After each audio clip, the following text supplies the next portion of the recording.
What is going on, everybody? We are live with sound. Hopefully.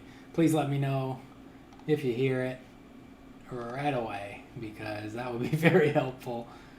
Because I just did this and I didn't have the microphone plugged in. So obviously, not ideal. So please let me know. Alright, so the sound's working. Good. Awesome. So what I had to do, or what I did, is base coat all the metals with Vallejo steel, which I put away. But here's the Vallejo steel. And I did that mostly off camera because I had to hold it really close up to my face to make sure I could get in between all these cracks and along these edges, and hopefully not get much or any at all onto the stone that's already completed, because it would really truly be a pain to have to redo anything. And I'm so close to being done with this, I'm trying to finish it up cleanly. Also, this one doesn't have any metal, but on things like this I wanted to be careful to try not to get the metal onto the wood. So I think we're just going to wash it with Agrax gloss to give it kind of a weathered look. Then we'll probably selectively wash it with dark rust from Vallejo Model Wash. And I'll probably maybe do a little bit of that patina, that kind of teal color, the way I did on this big metal statue, just to kind of tie it together. But that'll be really, really subtle, I think, when I do that. Also, I wasn't sure on these, like, I don't know if these should be, like, more brass or whatever. But the, like, I don't know if they should match the gates metal. But whatever. We could always go back later in the future and work on it if we want. But I'd really rather be done with it. This is mostly, well, depends. So like on a piece like this, I actually airbrushed kind of like a purple and then kind of a stone color, like side to side like that. And then dry brushed it to pop back out the stones. Oh, first I did an oil wash and then I dry brushed it to pop out the stones, to hopefully leave like a kind of gradation of kind of a purple to gray stone.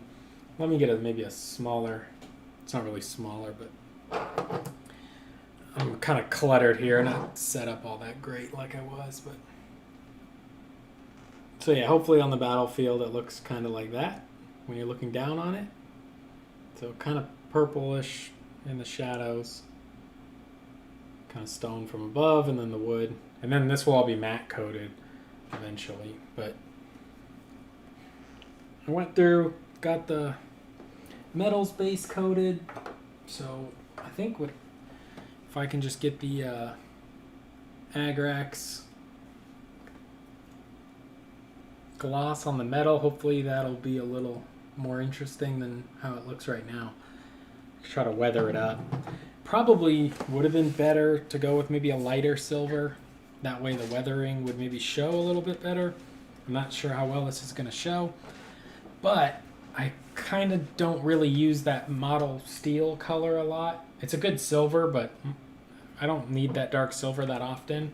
So it's kind of one of those things like, I'll just use a paint I don't use that often, simply because it will be used up by using it on terrain. So, and you can see, I mean, yeah, I did a lot of this off camera. It's just would have been a pain to try to be avoiding like all these little nails and stuff. Trying to avoid Inquisitor Zane in the building. What's going on? Yeah, so it would have been a pain to try to do all this on camera, because when I'm painting on camera, my hands are actually a little bit farther in front of me than when I'm painting off camera. I pulled it closer to me, so I'll try to scooch up on the camera, but I think we just start with Agrax gloss and go from there. And just in case it goes horribly, horribly wrong, we'll start with some piece that looks pretty simple to fix. And I guess that will be this little piece right here. So this little piece will be easy to fix if we don't like the way this looks. But I really don't want to have to fix it at all. And I think we're going to go with the beat up Citadel shade brush with that really messed up tip. Oh, nice. A Storm Eagle. Yeah, so I like the Agrax Gloss because it leaves kind of like an oil grease kind of look too. But, and it doesn't stain quite as much as the regular Agrax. But because it's such a dark silver, I'm not 100% sure if I'm actually going to want it to stain more. But we'll see. I don't want to tint this silver so much though that it blends in with the wood. I definitely want it to be separate than the wood. But anywhere it pools up alongside where the wood is, hopefully it kind of creates that nice almost cast shadow. So it doesn't appear to be doing a whole lot. We might need to try to pool it up a little more. But at the very least, it is going to leave a dark brown shadow around the edges where it kind of pools up next to the wood. And if we can just get it to look a little bit more worn, then when hopefully we apply the rust wash, it'll start taking on some of that orange color.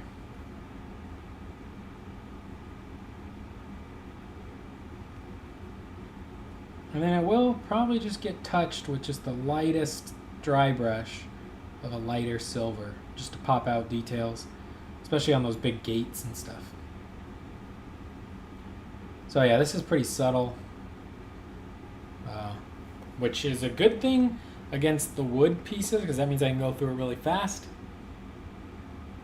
and not worry about if it gets on the wood. Because once this is actually matte coated anyway, the gloss of it's going to pretty much disappear, and it'll just look like a brown wash. But hopefully where it tints the metal into more of a brown tone, you know, that'll remain visible.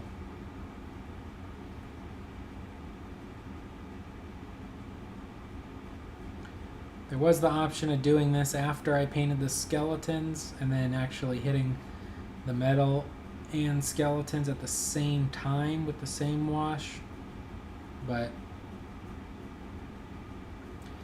I don't think it's going to be a big deal regardless. Yeah, we got some, nothing too crazy, but some new 9th edition rules that they've been showing. We got, I saw some people were putting up some videos of the leaked rules for the Lumineth Realm Lords. So I guess that stuff, the Codex or whatever, leaked online, or the German version of the Codex. So I kind of glanced at that, but mostly I've just been working on Warcry and thinking about Warcry and thinking about playing Warcry. And then for hobby time, and then real life has been trying to get stuff ready for shipping. Looks like there's about 2 metal spikes I should have got right there, which I guess I missed, but I don't think they're noticeable enough to care to like go back and do it. I think it's fine. But yeah, we got the I got about 50 boxes packed up, ready to be, you know, purchase shipping labels and shipped out for the Swamp Pledge level, Swamp Troll Pledge level. So I don't know if I'll have, depends on I guess what time I wake up. Might ship those out tomorrow actually, or I might just wait and try to get them all done on Monday. Not all of them obviously, you know, but just more. Get a nice, you know, 50 boxes ready to go on Monday maybe. That might be my Sunday. I went over to my family's today, so I don't know if I'll be going back for Father's Day on Sunday, or if today was kind of our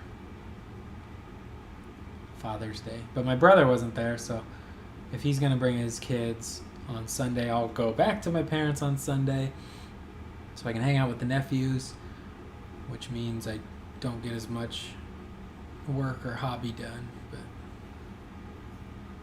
regardless, I'd like to be mostly done with the terrain. Maybe not the skeletons yet, but at least all the medals, and have everything glued together before Saturday. That way, if everybody shows up at my place to play Warcry again, we can run 2 tables if we want. Because there was 4 of us last Saturday playing. So now with my set, if it's done, we could run 2 games at once, which is awesome. Good for the campaign, let everybody, play their missions. But last week we did a 4-player battle, and that was really fun too. So I always like skirmish level multiplayer games. Always fun. Alright, so this is kind of just a more fast and loose wash stream for right now. Gotta be a little more careful next to the stone, because tinting that brown's not ideal. But I don't really have to be careful at all next to the wood, because once it's matte coated, it's just gonna blend right away anyway. And more variation on the wood is gonna be good regardless.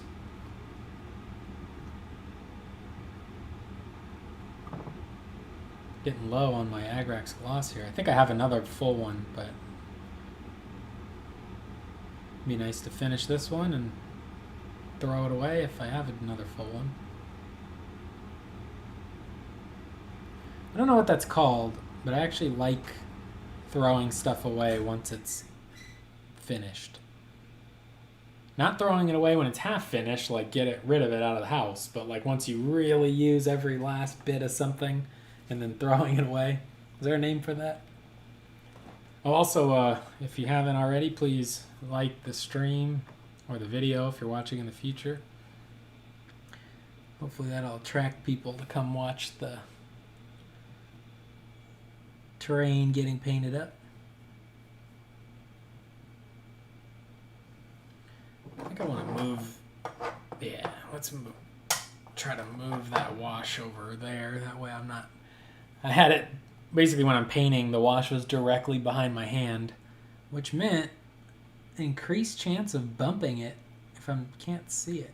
This way it's all the way in the back, so hopefully I'm not going to knock it over, but if I do, it'll be on stream. So that's fun.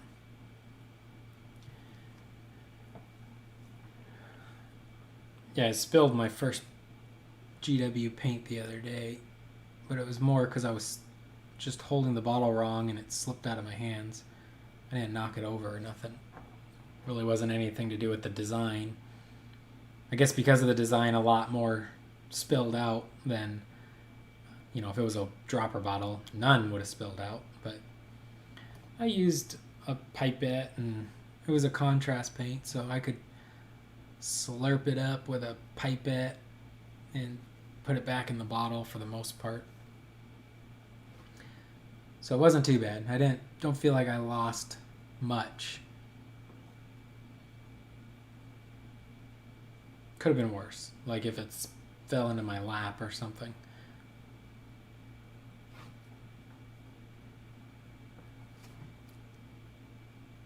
But when I'm painting at night anyway, I'm basically just painting in like, gym clothes type, like basketball short type material stuff.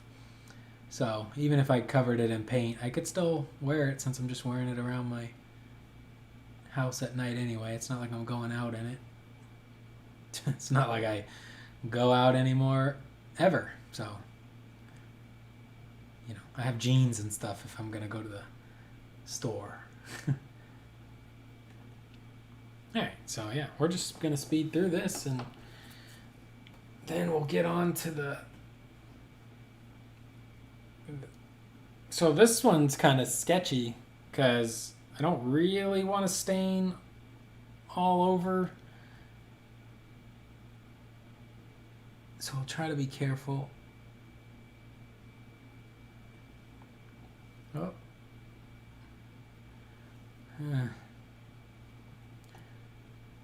The choice on these like little knockers, door knockers, is like either try to completely surround it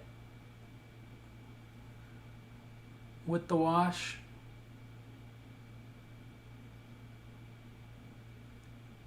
which I think is going to look better in the long run, so we'll do it that way. Or the other option was to not get any on the stone. But I think if we actually surround it here, it gives it a little more shadow around. So we'll go that way.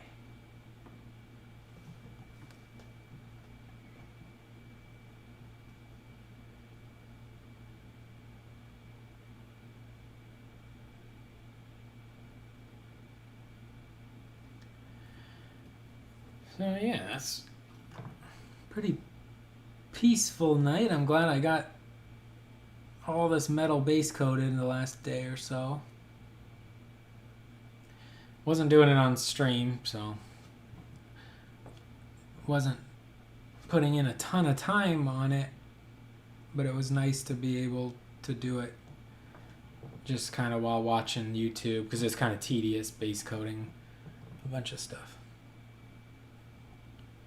Figured it'd be easier to just wash the metals now and not worry about not getting it on the skeletons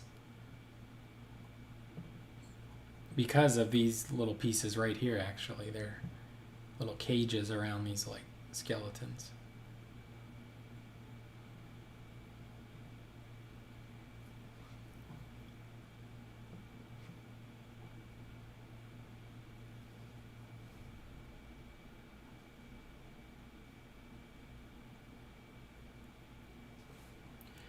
Now it's actually really beneficial to be using the Agrax gloss right now, just because it's not completely turning all this silver brown. It's tinting it, but the gloss wash does not tint as strongly as just the normal wash. So if you don't have the gloss and the regular version, and you didn't have a reason you thought to buy the gloss, I think it's worth it.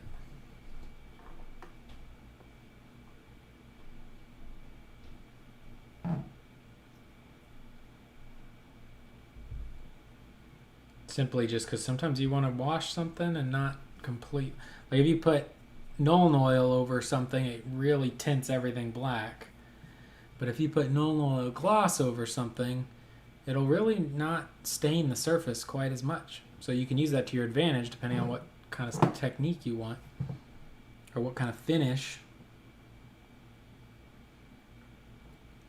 If you really just want to try to darken recesses, go with the gloss. But if you want to darken the whole surface, oh, I got some on there. If you want the whole surface, then go with the just the regular version. I got these kind of ghetto magnetized on. I really made a mistake here. I had these painted like stone, and then I base coated them metal. And then it looks like they're the unpainted magnets again. Made much more sense to leave them like stone. That way they didn't stand out quite as much, because it's like a really, like I just glued a magnet to here and glued magnets to there. And then when it's connected, because of the metal bracket, at least on this one, and then there, it kind of looks like it, you know, blends in together. But by painting the magnets back to metallic color, they really kind of stand out as looking like magnets again. At least I think so, but of course I know they're magnets, so. But these little skeletons they're really, really frail. Like, they break a lot right here on the chain. And I've seen that on like every YouTube channel talking about them. So I knew I had to do something, and magnetizing them this way, if they get knocked around, they can move instead of break, hopefully. That's the plan anyway.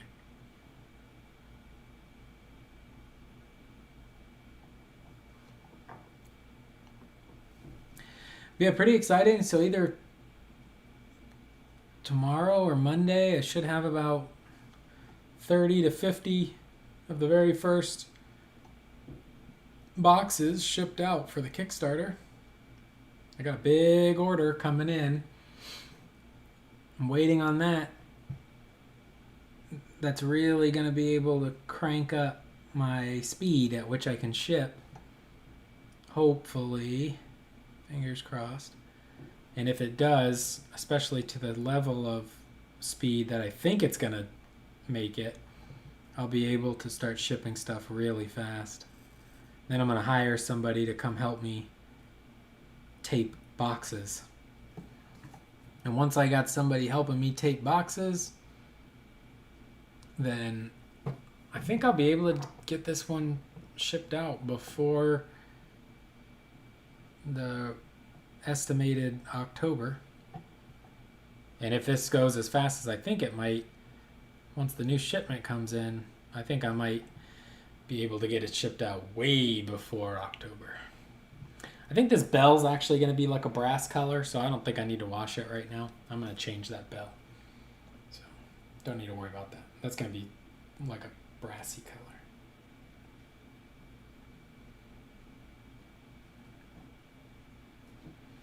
I'll hit the other part of that tower with is just the platform here. This one I think has maybe the best wood effect that I did with the washes, and it looks, trying not to get the glare on it, but kind of looks pretty cool, I think.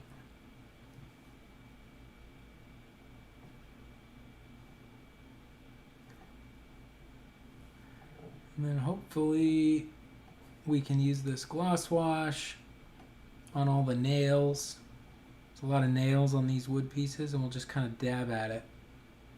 And that should just kind of pool around the nail quite a bit.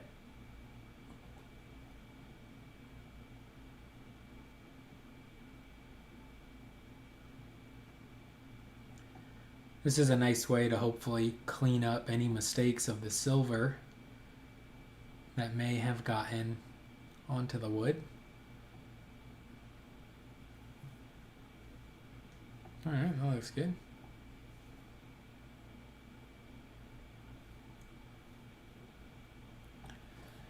Cool. And I didn't know if this was the right move, but I put little metal studs on the side of the ladder, and it got a little sloppy, but I did it. This little ladder is actually pretty worthless. I feel like it's maybe doesn't even need to be glued onto the terrain and could just go in the bits box for like basing material, which might actually be where it ends up, because I'll show you here in a second.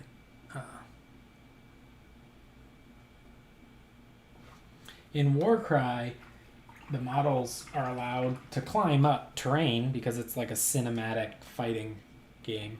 So the models are okay to climb up and down walls and columns and anything as they want. So this piece here, let me put that piece back on. So this bell tower has this piece right here, which gives it like a platform. Now this ladder, let's see if we can get that on camera. This ladder glues on that platform up against there. So you, I don't know, can climb up there, but the model can just climb right up this pillar. There's no rule that it needs a ladder to do so, because the game's cinematic and fast and fun and deadly is how it's supposed to be. So models can climb up either side of this regardless of if there's a ladder glued on. And when the ladder is glued on, it just takes up more space on this small platform where models could stand if there was no ladder. So probably, I don't know. Don't know if I really want to use the ladder. It seems just like it's unnecessary, but it looks, it's going to look cool. I painted it. It's more detail to the model.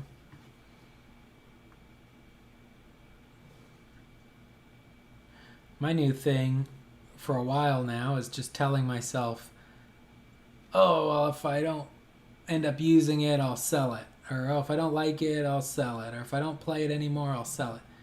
Whether or not I end up selling a lot less stuff than maybe I think I'm gonna.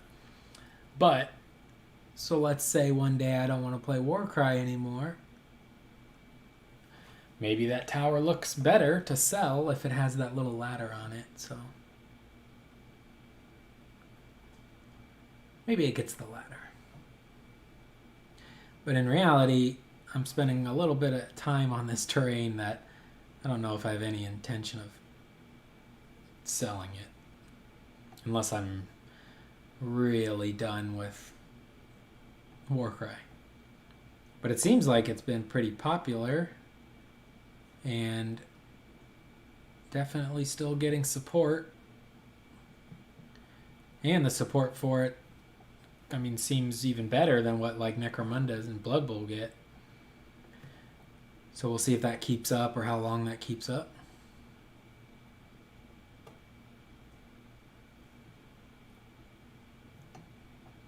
Like they have those 3 monsters they came out with for Warcry, the Crusher, the Ogroid, and the Cat.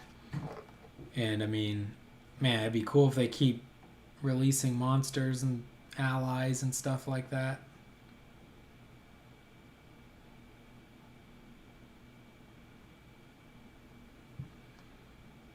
Just to keep adding to the fun.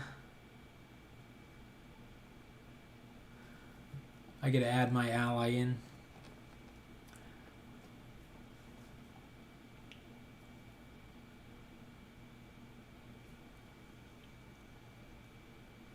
Yeah, like it doesn't lean super good, but I could just lean it on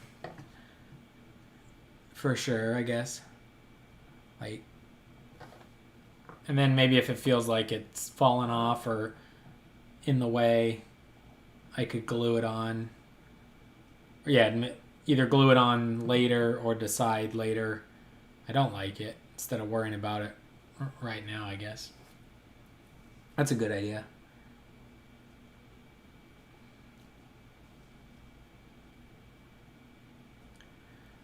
Now hopefully this wash leaves... we'll do the rust wash too. But hopefully the combination of the two is enough for some nice, just sort of weathered iron metal look.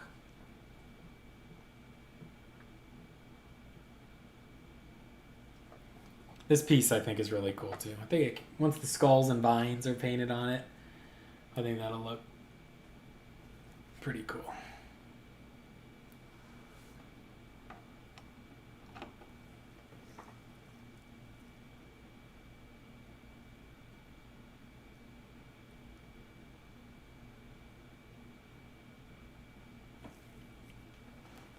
Oh yeah, that's true. Make like a hook and hook it over the side or whatever of the top platform. That's not a bad idea. I don't know if... I don't think I'm going to do that because that sounds like more hobbying and I really want to kind of be done with the... Alright, this one's going to be a pain in the butt to try and get it on camera because it's kind of big.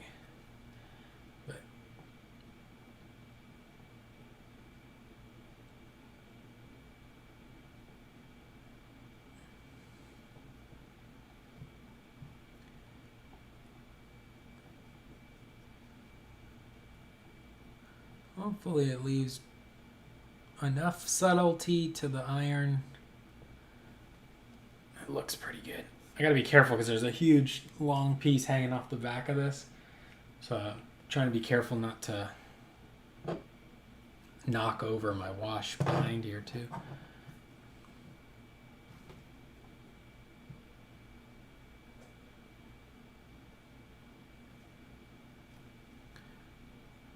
But I don't gotta be too careful applying the paint, because I think once the matte coat is on it, when it's all said and done. Plus this silver is actually going to look almost gray when the matte coat is on. So with this gloss wash and stuff, it maybe have a hint of metallic left over, but oh, we got to get some of this stuff out of the way or it's going to all be knocked over.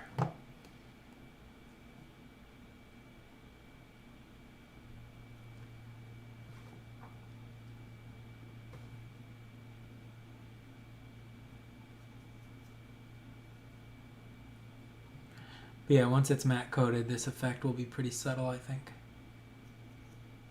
And it just have a hint of shine left that you'll be able to tell that it's, I guess, a metal gate or whatever. Ooh, this one is not one to paint on camera. It's just a little too uncontrollable.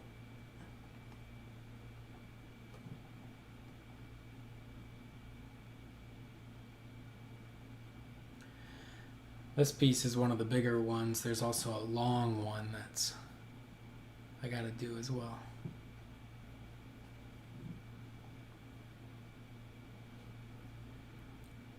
Yeah, I probably actually could switch to a bigger wash brush here and really try to apply it thicker and quicker, but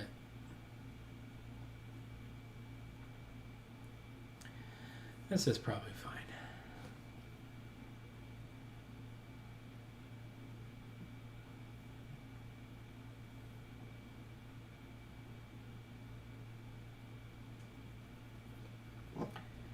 All right.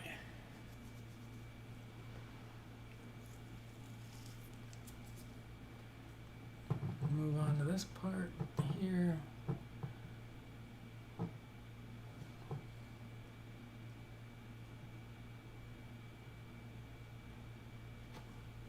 I need to start getting pictures of my work in progress stuff again. Maybe I'll take some pictures of this stuff for my Instagram. I haven't been posting quite as much on the Instagram.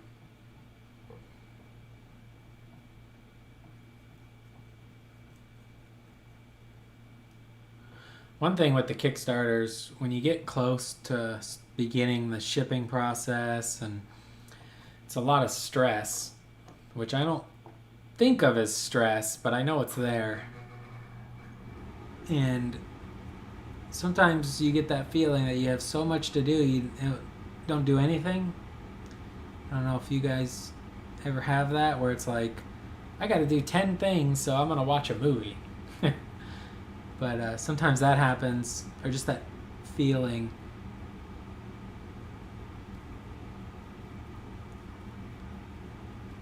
So it'd be nice to actually just call it like I'm done with this terrain, and then it's kind of out of my mind, like, okay, that's project's done. Then I can go back to just, painting a miniature here and there at night, or working on my deepkin. I'll get the Minotaur built and primed tomorrow. So maybe tomorrow night I'll be able to work on the Minotaur. Since I gotta work on the deepkin too, since I got my unpainted deepkin.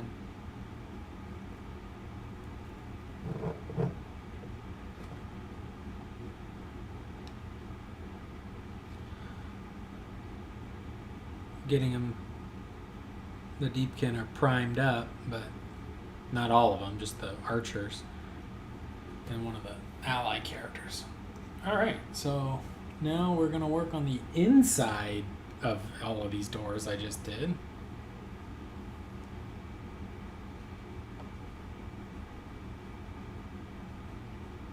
That's what made painting these quite a pain, is every single one is, you got to do the inside and the outside and cover every, not a pain, just a tedious task that I wanted to be extra careful on.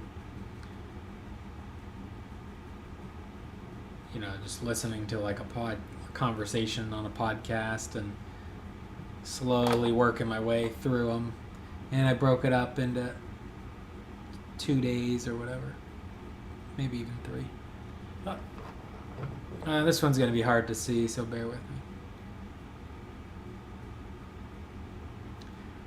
Not like you really need to see me repeat this process over and over and over again, but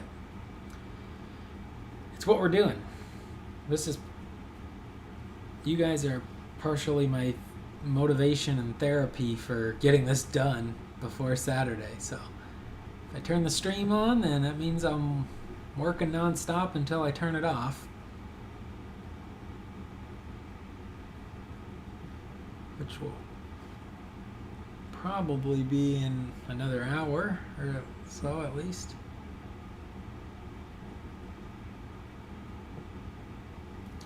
Alright, we got that done. Now we'll try to see if we can get this. Not really.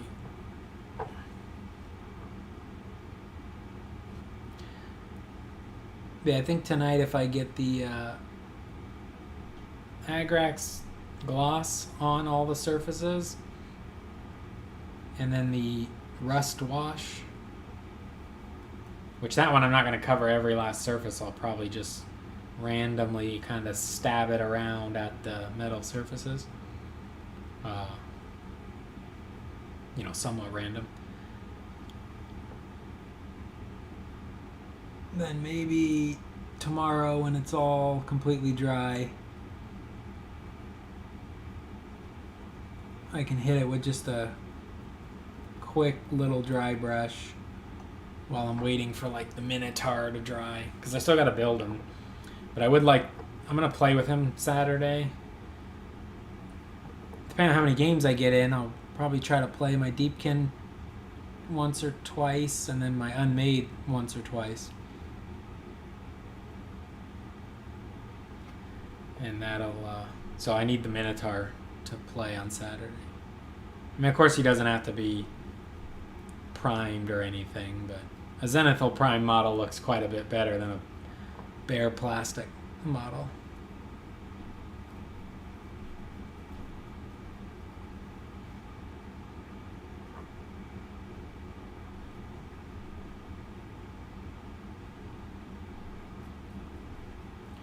So at least on the Zenithal Prime you can see quite a bit of the details popping out and stuff. Oh, I also picked up the cards for the OCR Bone Reapers for Warcry. I don't own any of the models, but I figured I'll get the cards and just check out the rules. And it looks like you can actually, if you buy the horses, the cavalry guys, the ogre kind of four-armed guys, and a box of the skeletons, and that's all you need. And it's kind of tempting, like maybe try them out at some point. But I'm quite a bit behind now, right? Like the beginning of lockdown, I was cranking through all kinds of painting projects and getting stuff finished, and now with this terrain and stuff, I haven't been getting much stuff finished.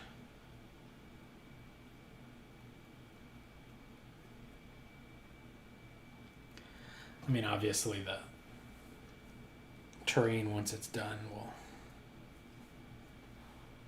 free up quite quite a bit of space. All right, that's one done. And then we'll do the other long one. I think there's only 3, so I got 2 more. Actually, I guess I'll do the short one here.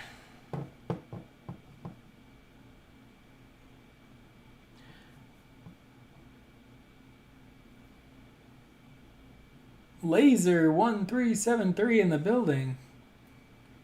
The purple is, so it's zenithal primed with kind of black towards the bottom and kind of lighter gray towards the top. And then I started spraying like, let me grab it. Oh, sorry, my leg's cramped. So over the kind of grayscale, I sprayed Muted Violet from Liquitex. It's like a purple ink. And then, so you're kind of spraying it with the airbrush, like back and forth, like, you know, side to side. Then I used a purple and black oil wash, which I still have the leftovers in here if I shake it up. So I gloss varnished all of it, and then I used like a purple black oil wash. And then after that dried, I matte coated it, and then I hit it with kind of a dry brush of this like silver gray. Oh, and I think near the bottoms too, if it looked a little too black, sometimes I would spray this purple lake, just in case, like if any of the bottoms were just, because you could see there's a lot of black still kind of in that purple.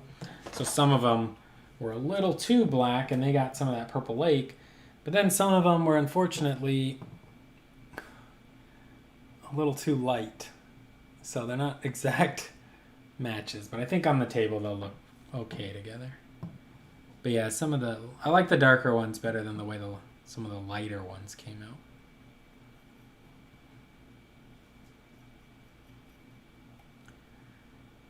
But yeah, it's basically a lot of just, you're basically going side to side instead of up and down with your airbrush.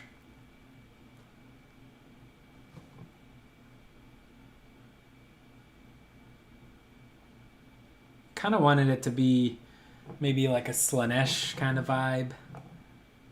Maybe this was like a city that worshipped Slanesh or something like that.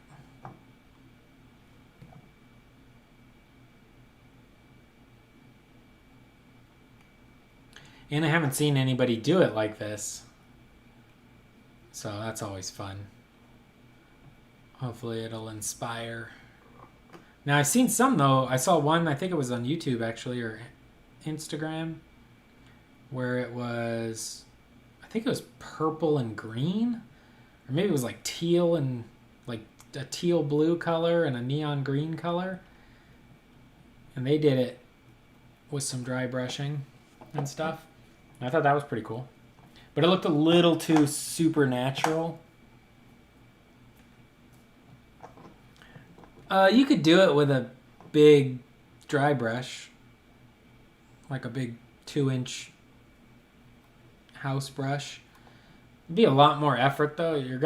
So you would, if you were gonna do it by hand, you would prime it black, and then you would dry brush the whole thing dark purple, and then you would either dry brush again with the same purple, but skip the bottom. So if you dry brush the whole thing with purple, then you would dry brush just from like here upward with purple again, or a lighter purple. Then you would dry brush from like here upward with maybe your purple mixed with your stone color, and then maybe here of just stone color. And then you could wash the whole thing with like an oil wash or something, or even maybe a really thin down mixture of like Nuln Oil gloss with Druky Violet mixed in, something like that. but make sure it's really thinned down so it's really just kind of concentrating in the recesses. And then go back with your stone color and just dry brush, focusing mostly on the top and fade it out a little bit. So when I dry brush the final layer, I focus mostly on the top up here. And I did carry it down on the statues to pop out their details, but I didn't really carry it down as much. You can see it here. Like, you know, I focused here, and then I wanted to hit these like pillars a little bit, the statues, but like even in here I didn't get that much on there. It's just quick pass over. So yeah, you could do it with an airbrush, or a dry brush. A big dry brush. The bigger the dry brush, probably the less stressful it's going to be on your wrist and less time consuming, because it's a lot of surface area to dry brush. You could go to like I have the Ghost dry brushes Kickstarter that are shipping soon, that I'm launching. But even them, the large one there would be actually kind of small for a big terrain project like this. You would want like a 1-inch brush or a 2-inch brush from a craft store or a hardware store. All right, I think that's the outside of all the metal, so now we just do the inside. I'll show you. You can get a... So this one would actually be really... This is the Bob Ross 2-inch brush. So this one, it's going to use up quite a bit of paint. You might want to use a cheaper paint than model paint, like a craft paint or something. But, this is a 2-inch, so if you just got the 1-inch of this, you would be able to quickly, it's basically the width of the whole building. Oh, awesome. Yeah, I'm going to start shipping those soon. So let's say you had a 2-inch brush like this. That's the size of this building. So if this was covered in purple paint and you wiped it off on a newspaper and then dry brushed it back and forth, you could quickly start working the purple tones over the black and then switch over to a 1-inch brush, and then you could be a little more controlled with the 1-inch brush. Actually, you don't even need the 2-inch brush. Just get like a 1-inch house painting brush or like a Bob Ross 1-inch brush. Or basically any kind of Michaels or craft store probably has some kind of bristle 1-inch type brush. Yeah, I think you could do it with the... Just might be a little more work, but I think it would probably look almost the same. Now, obviously, I feel like the oil wash added... Sorry, this one's hard to probably see. I can't... Oh, well, you're just going to have to look at this while I try to get the insides of these. The oil wash, I think, added quite a bit of depth, but I probably should have went even more black or darker on it, because I think I could have really panel lined and stuff everything even darker. And it's one of those things like, okay, yeah, I still could. It's nobody's stopping me from doing it except myself, because I just really want to be done with this terrain. No more terrain. I want to paint all my cool Deepkin models and my Minotaur and all that cool stuff. So.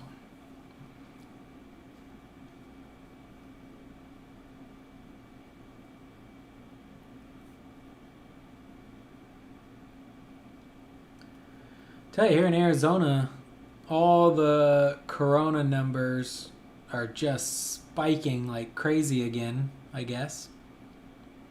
Oops, got a problem here. All right, let it drain onto my stone a little bit too much here. I'm just using a big soft brush with some water to try to clean it off. So.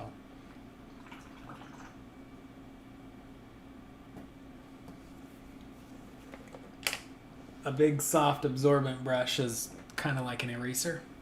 Actually, the Ghost dry brushes would have been really great too for erasing that pool that leaked over onto the stone, because they're soft and absorbent. So if you need to have an eraser on hand for when you're doing a wash, they would be a good wash to do it. And really, I could actually be doing this with the size 1 Ghost dry brush. It holds a lot of paint, so. But I wanted to use this kind of pointy, even though the point's non-existent. I wanted to try it with this slightly pointier brush, because I didn't want to get too much overspill onto any of the stone.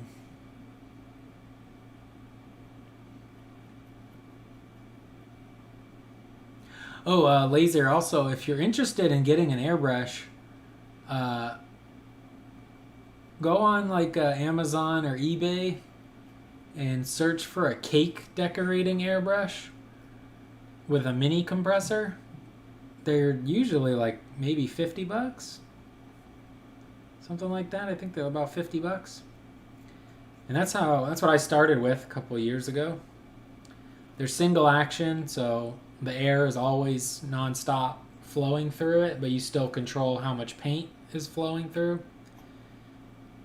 And you get the little airbrush, Chinese airbrush, and the compressor all in one kit. And for like base coating and priming, it's going to be perfect. Like it will work just as well as any. But, if you were trying to do more fancy stuff, which I don't even do with my airbrush, maybe you want a nicer one. Now I use a Badger Patriot 105. Is Talisman like the old board game? Am I thinking of that right? Is that like Warhammer, like before Warhammer Quest? Or am I thinking of something else?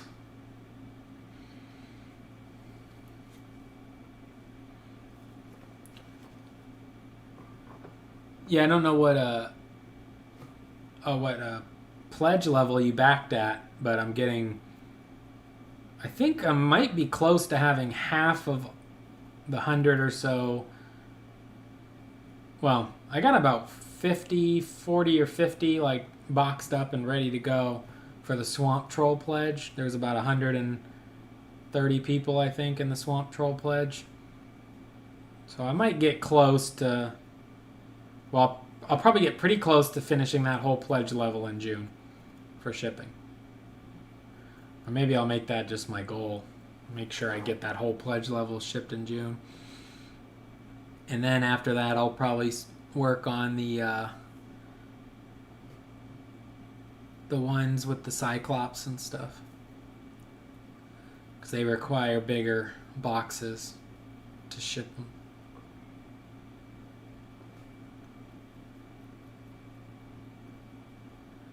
People always get mad.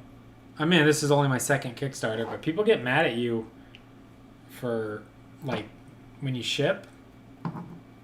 Which is, like, they're like, how come you're shipping these people and not these people? Or how come I gotta wait when I didn't do this and they don't have to wait? And it's like, I'm only one person.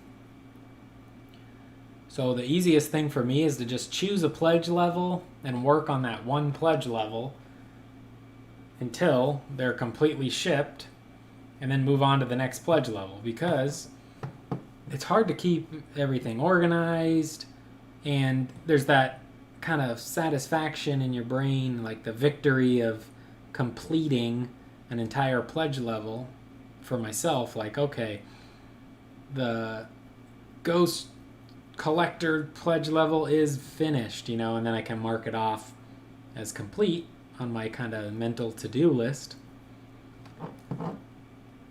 So that gives me a lot of kind of motivation, where I think people sometimes think like, oh, he could just ship them all as fast as he wants. But I mean, it's pretty, I don't know, kind of complicated, making sure you're keeping track of, whose packages you already shipped and if there was problems. And I'm almost positive last time I accidentally,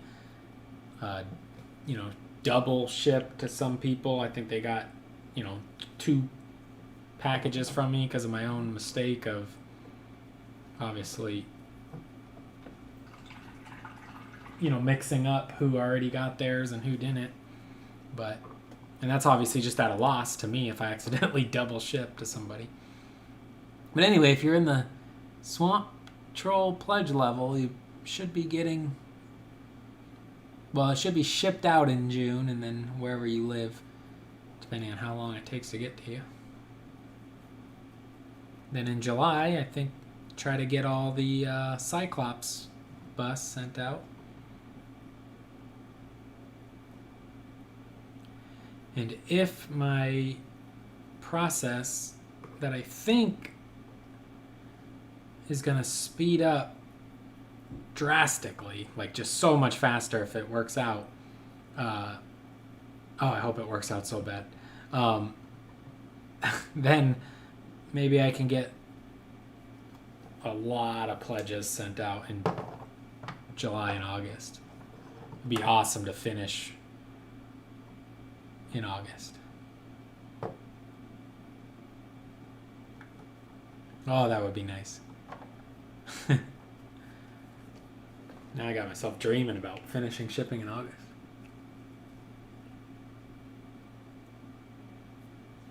Yeah, so like for example on the one set with the bonus set, I think that might be the biggest pledge level. So it ends up being the last one, maybe not in this case, but like last Kickstarter, the basic pledge ended up being the last one simply just because it had like over 800 people or something in that pledge level. So it was just easier to keep track of, getting the 100 people from this pledge level done, and then the 150 people from this pledge level, and then the 75 people from this. Because once you import all those addresses and stuff, I don't know, I might even change my shipping website that I use. Right now I use Indicia.com, which is owned by Stamps.com. But I'm wondering if I should just switch to Stamps.com, because maybe it's simpler. But Indicia.com, it gets pretty complicated and things get kind of messed up, and the addresses don't import completely sometimes, and I gotta hand type them in. And for thousands of people, that can become a nightmare. Not a nightmare for the people, but a nightmare for me, because it's potentially thousands or hundreds, definitely, if not thousands, of addresses I gotta type or copy and paste from web page to web page or stuff like that. So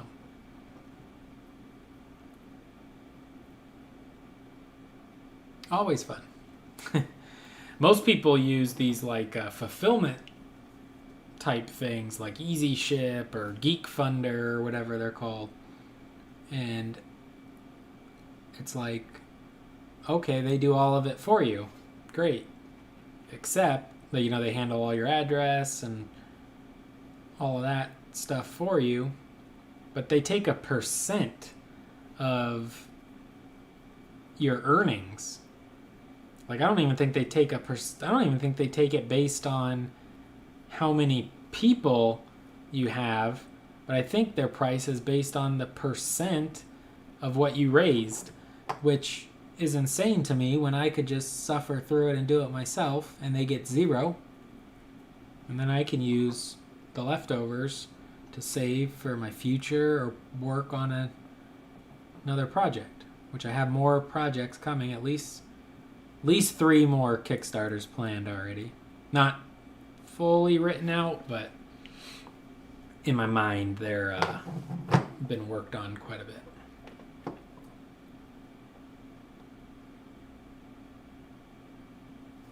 Yeah, it was awesome at obviously it's different because I hang out there, but at my local game store in Phoenix, in January, obviously I don't ever ask or anything, but I think it was January, the owner showed me his point of sale system, and the Ghost paintbrushes were the #1 selling item at his store. And he's probably the biggest, most popular game store in Phoenix, if not all of Arizona. So it was really cool that my paintbrushes sold the most out of all the products for the month. And I mean, that even includes like Chessex dice. If you've ever been to a game store, you know those dice are flying off the shelves usually because people always like to buy new sets of dice. Now, I don't know if I've been #1 multiple months or any other months, but it was cool. For sure, I know 1 month I was #1 sale, #1 sold item at the store. But I'm sure it helps that I'm, during normal times, I would be there a couple nights a week, painting and gaming, and people there know me, so obviously if they like me, they might want to support and buy my paintbrush over an army painter brush just because they know me and they like me. But in reality, mine's also probably about half the cost of an army painter brush, so you could get 2 of mine instead of 1 of theirs. And I think most people see that value and do it.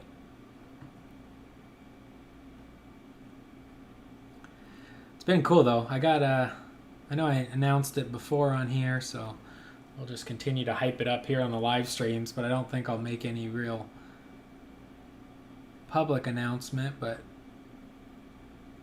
000 coming in the future.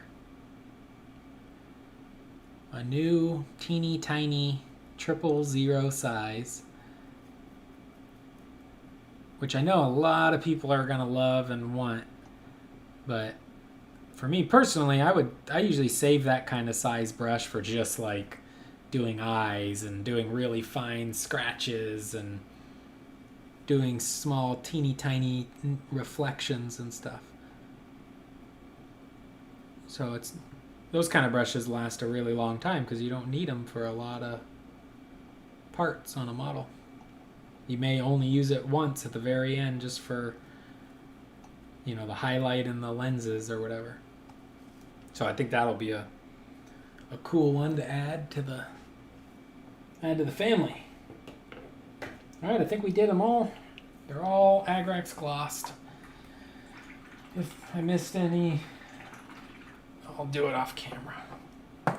I think now we're going to go to Dark Rust from Model Wash.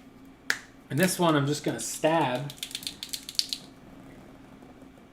randomly, kind of patchy, I think, into the metal.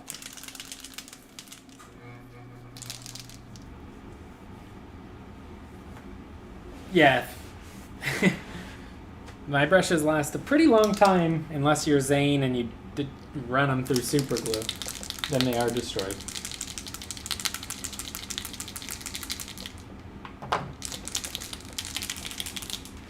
I guess I have to have Zane's my unofficial product tester.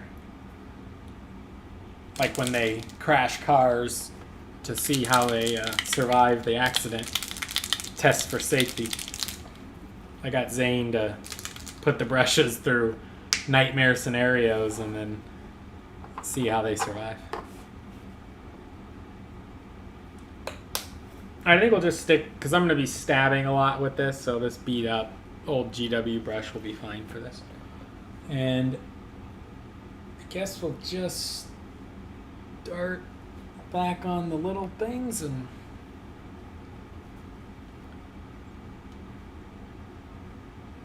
so yeah, I think I just kind of, I'm not going to cover the whole thing.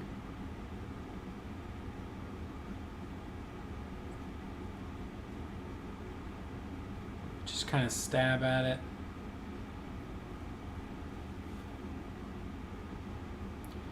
Luckily this metal actually has quite a bit of texture and stuff sculpted into it, so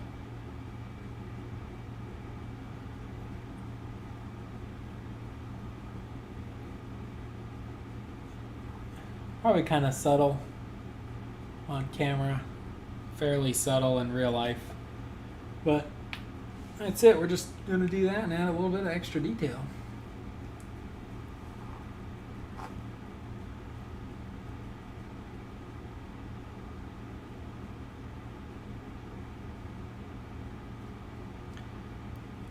I think the orange rust color too might, because orange is kind of, you know, red and yellow. And yellow is the complementary color of purple. So the orange kind of effect might look kind of nice.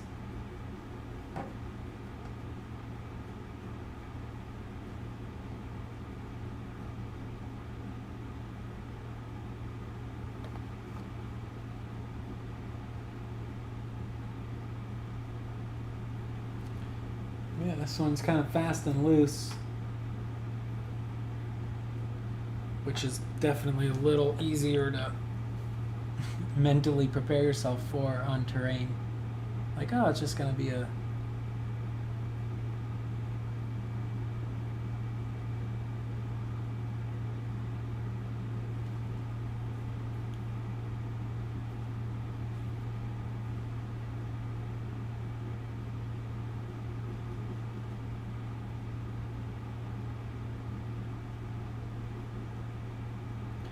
So now the metal's been Agrax glossed. It's got this kind of rust wash on it, and then it'll get a hint of a dry brush of a silver, and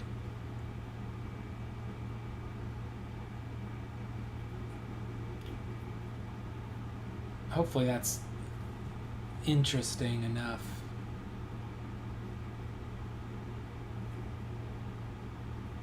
I'm not going to put any of the rust on the nails.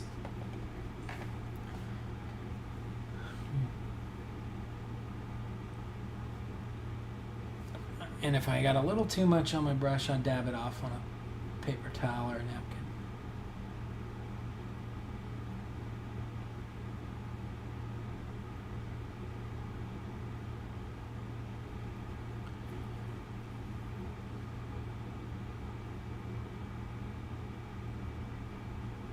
Yeah, I think if I went in and just with a little teeny tiny subtle amount of maybe like a teal color for that kind of patina weathering, and just ran it a little bit here and there, that could look kind of cool. I'm not a huge fan of that teal patina when it's kind of, even though in real life it can look, you know, dominating. Like in real life, it could literally be like covering the entire metal with this like teal color. But on models, I actually prefer it to be a little more kind of subtle.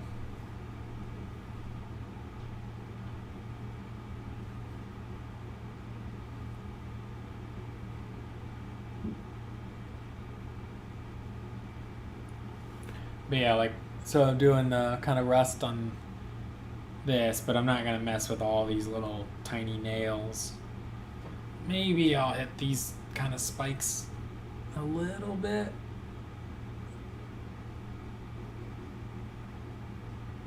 I don't know if it's going to really show up.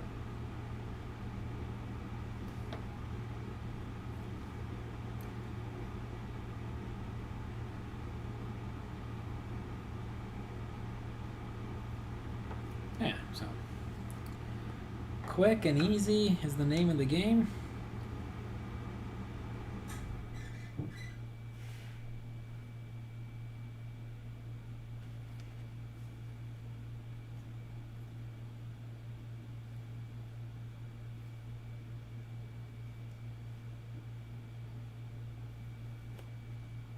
And let's see. I guess we can move on to... Oh, we got the bell tower. Not... Oh, no. Oh, my God. Oh. I think I can probably fix it with some dry brushing, but I guess my finger got in the silver paint at some point while I was working on probably that bell, and I got like a silver right there on the tower. You see it? That's such a bummer. I so want to be done with this terrain. And now it's like, oh, have fun touching up the stone that you didn't want to have to touch up because you got silver paint on it because it was on your finger, I guess.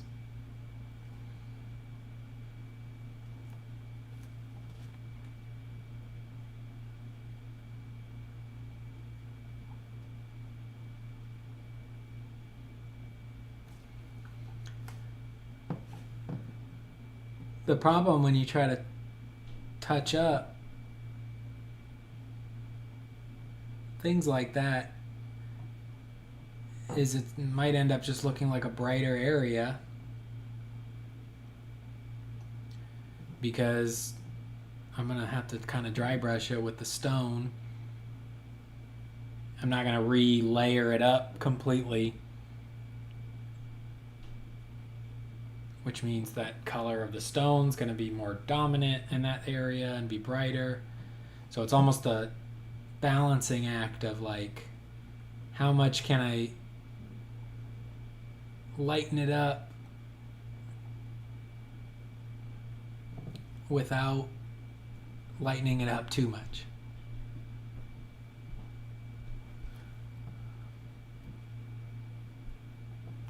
Like I'll probably stipple it a little bit and just try to basically hide the silver. Oh man, that's such a bummer. Darn.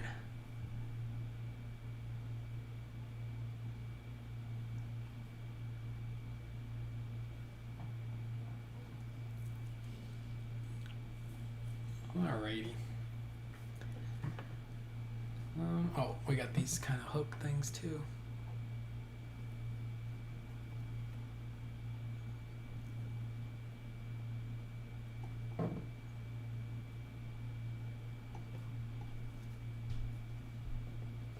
Alright, so that's done, but needs to be fixed. Now I think all we got left is the actual gates, which I think what I'll do is use my brush to load up my pigment and then use my napkin to just get it off a little bit so it's not one big bubble or blob of orange paint that's coming right off the brush onto the where I first touched the model.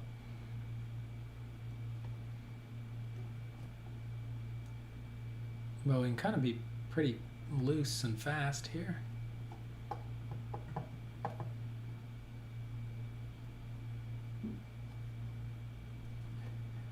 And kind of hitting it all, but not. I don't know. Just majority of it's getting hit, but I'm not making sure every single spot is hit, which hopefully then adds to kind of the randomness of how maybe nature would rust.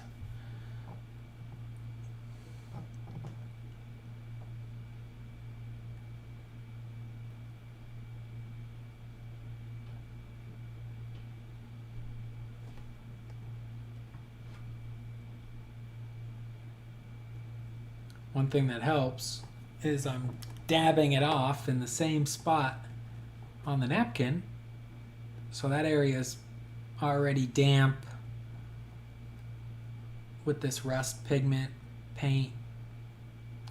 So it's not like when I'm dabbing it into my napkin, it's not removing, you know, the majority of it. It's just getting rid of some of that extra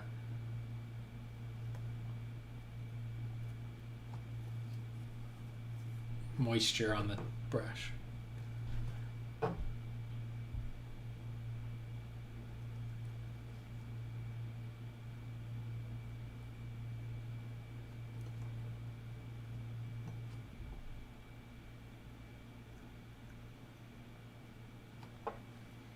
All right, so let's see how that kind of, let's go on the other side.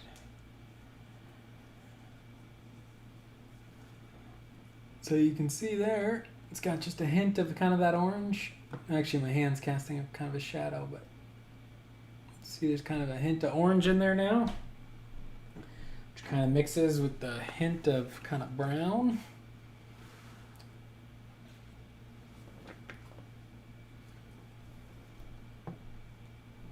Did I? Yeah, I did.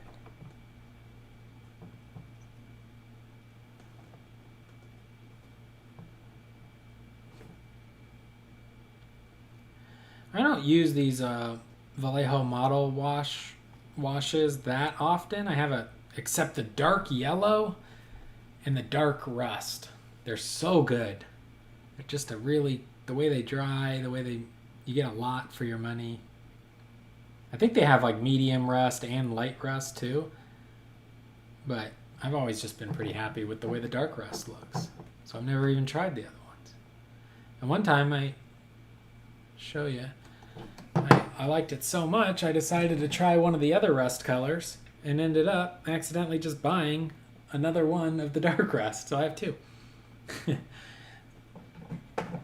But this one's really awesome too, dark yellow. It's like this really cool yellow-green wash, which looks good over like neon greens and stuff.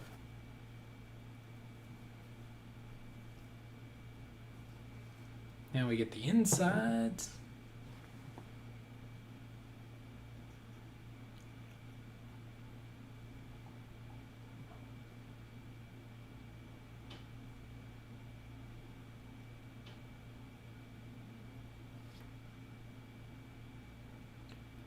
And you can see I'm being pretty quick here, but that's because I'm not trying to get even too close to the edges with the rust. Like, I kind of try to slow down. Oh, this is probably a bad view. Try to slow down a little bit when I get near the near the stone.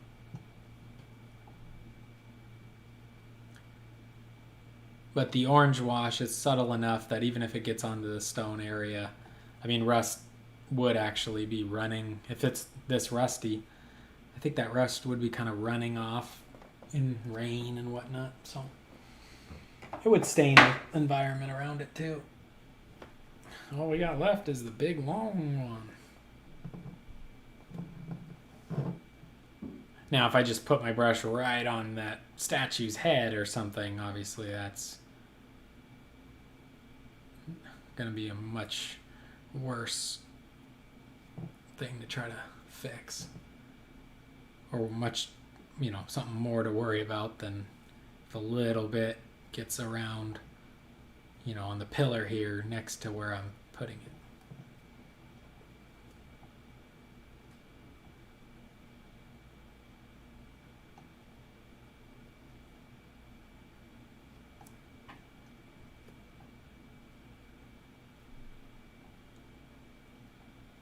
I got a little on his mouth, but that's okay. Wiped it off pretty good.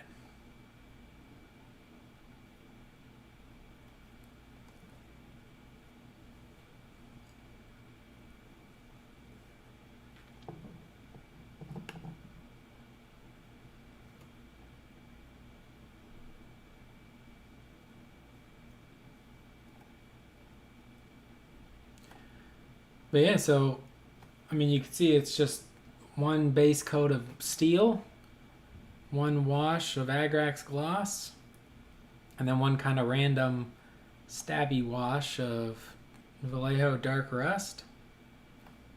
And I think we got a pretty good looking aged kind of metal terrain, metal gates and stuff. I think it looks a little better on these gates than it does on the kind of spiky stuff on the other kind of scatter terrain, but that's okay.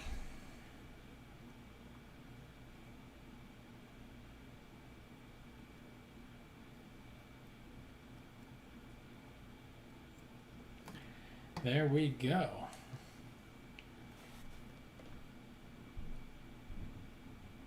just a hint of kind of a rust weathering.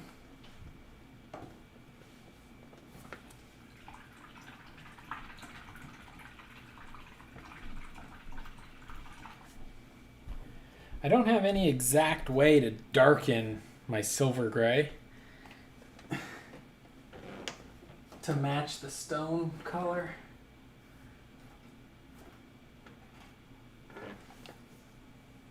I think I used this desolated beach on the terrain. God, I hope so. All right, I'm gonna put some Minotaur desolated beach. We're gonna go to the Ghost 1 dry brush here. So there's the size 1.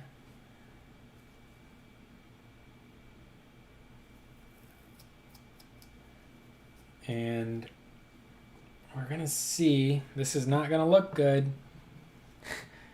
I'm gonna really try to work out the paint. Oh, this is such a bummer.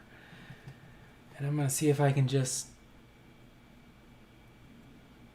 try to, first of all, hide that shine of the silver with this kind of beach color.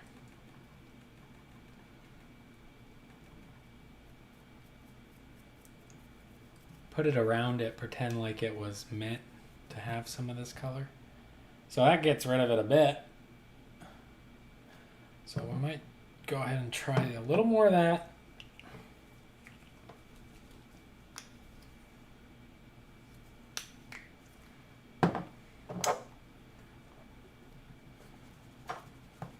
Ghost dry brush is saving the day.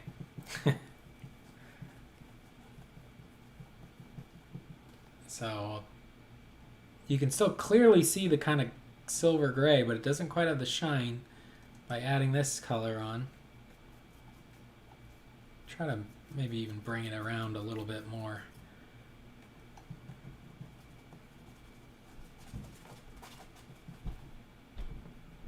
And then just for congruency or whatever, I'm gonna put it on this side too a little bit.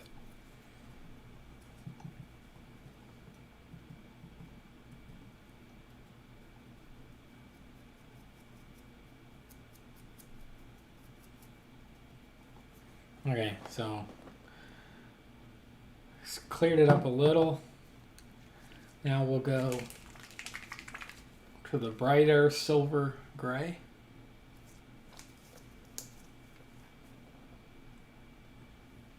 Which actually is the final highlight dry brush, like on the tips of these models up here and stuff. So I think maybe if it even mixes a little bit with the desolated beach color. Oh, that's kind of bright. I'm gonna use a, oh God. Try to kind of stipple it on to create kind of a rocky texture. And then I guess we'll spread it out over more of it so it's not, I mean obviously it doesn't have to match that side to that side, but just to make it look a little more intentional, I guess we'll do that.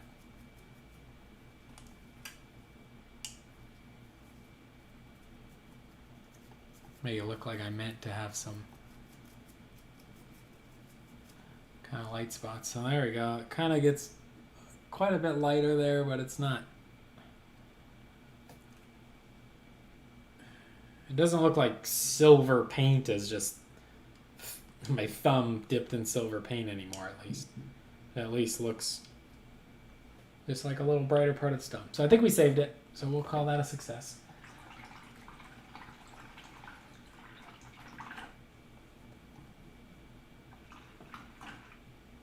And actually, painting that just reminded me, I'm just rinsing the dry brush off in water here. I'm wiping it on a cloth towel. just actually reminded me I still have to do these intersections. I'll do those off camera probably, because I want to be really close, and like I'll probably hit it with just a wash or a contrast paint and just really slowly and carefully basically try to wash these kind of bricks without hitting these pillars, separating them, because they look like they're clearly made of a different texture to me. And then I'll have to debate on if these bricks are these bricks this, or are these bricks bigger versions of those little ones, which I think they're going to be bigger versions of those little ones. And honestly, I think if I just made like a maroon wash, I might be able to actually knock that out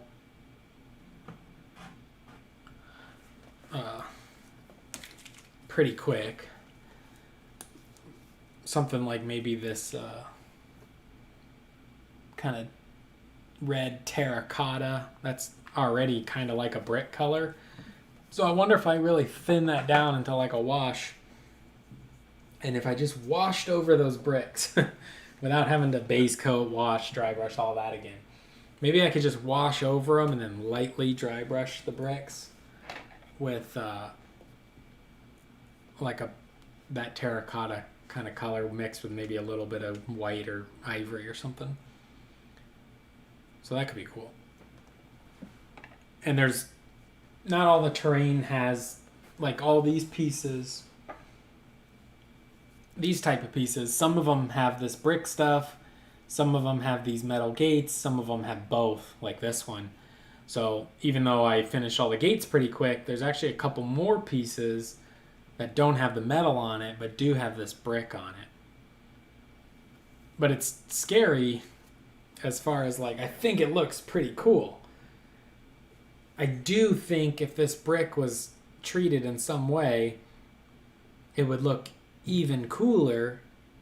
Not this brick here in the corner though. Like I don't think I'm going to do that. Just these little tiny ones. Yeah, I think it would look even cooler, but it also, you're adding another color, you're adding more to it. There's risks involved, because I think right now it looks pretty cool. But once you start adding another color, things could change.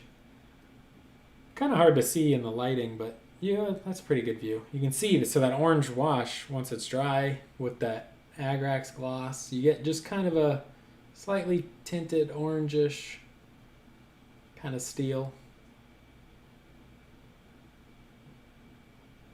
I think it looks pretty sharp. Obviously, you could go crazy with like a typhus corrosion or stuff like that, but let's see how many there would be. I know it's not necessarily fun listening to somebody count, but 2, 4, 6, 8, 10, 12. And then 6 more, so 18, and then probably 12 more. So I think there's about 30, counting this as 1, 2, 3, and then on the back side 4, 5, 6.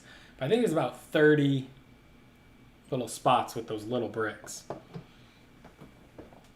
But yeah, I think honestly, maybe if I could just hit it with a wash,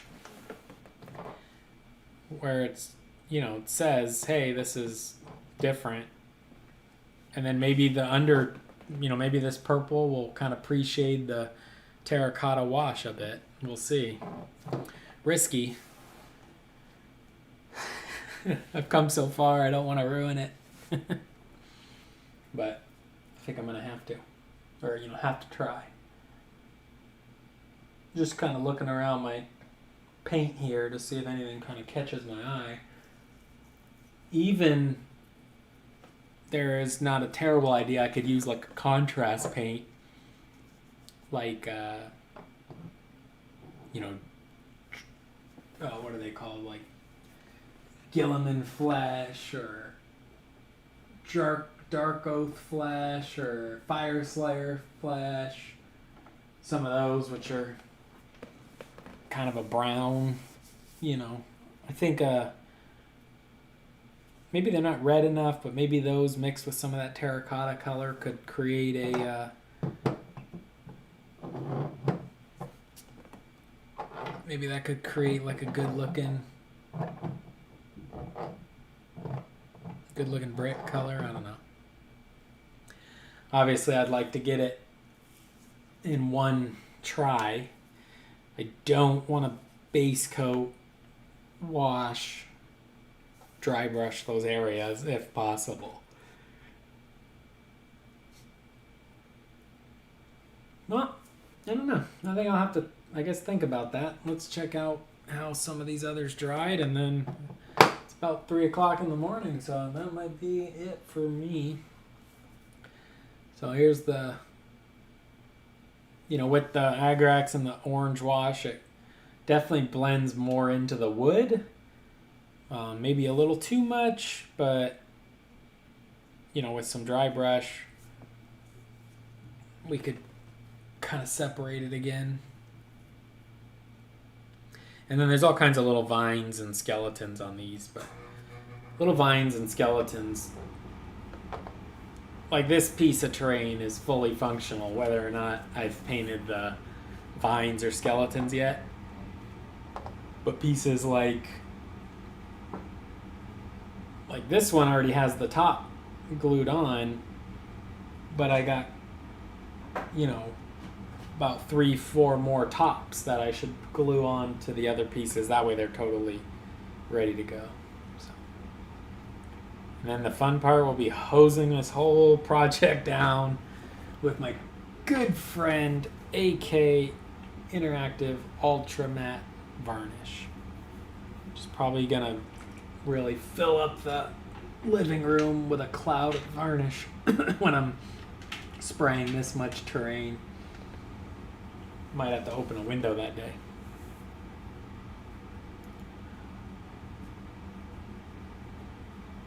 So hopefully you guys had fun in this one and you got some stuff painted.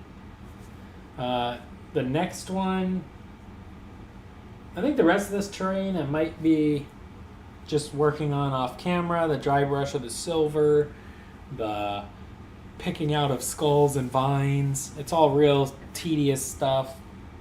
And then those doing those bricks, I think I'll want to be very careful on those. So I think tomorrow,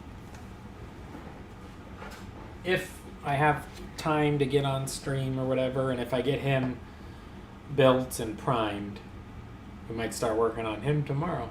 So he looks so awesome. And then of course, my good friends, the Idanet Deepkin, I got these archers I want to paint. I'm going to definitely try the like one coat glaze contrast wash type style. If I can just paint everything in single coats of wash and glaze and contrast,